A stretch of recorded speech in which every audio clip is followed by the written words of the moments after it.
and finally, so, the Christian aid question. So I think our goal was 28% of our portfolio with climate benefits, and we've reached 32%. We're also doing a CO2 accounting of our entire portfolio. And let me tell you, that was not easy. It's very difficult.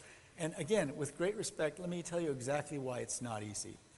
Because if some of our clients in Africa, for example, were right here, they would say to you, perhaps with less respect, so you come from the UK, spewing carbon into the air for many hundreds of years, and you come to us in Africa, who've put almost none of the carbon in the air, and you tell us that we can't have baseload electricity because you're outraged by climate change?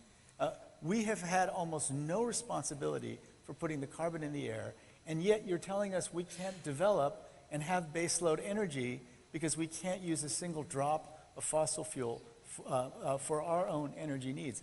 And I have to tell you, when I hear that from leaders, from people in industry, in places like Africa, it's compelling to me. Now, having said all that, I'm just as worried as you are about climate change. So what are we doing? We just announced that we're putting $1 billion on the table for battery storage, because that's really the issue. If we had battery storage, then and if we had battery storage, the current price is about $400 a kilowatt hour.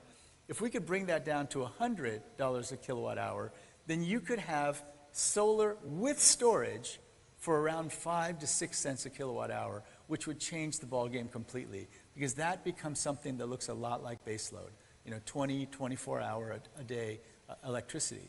So I would just say, we're doing the accounting, we're putting our money where our mouth is. We have come so far in the last 6 years that I've been here in terms of our own contributions to climate change. But we feel that you have to listen to the social justice arguments of people from poor countries who've not put any of the carbon in the air and want to have baseload. In my position, it's very hard to deny that.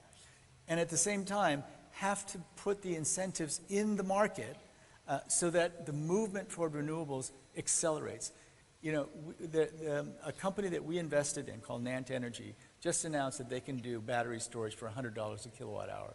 That is going to be the game changer if we can do that at scale. And at that point, there will we're talking a lot of stranded assets. Just about all the fossil fuels and coal will become stranded assets if we can do that.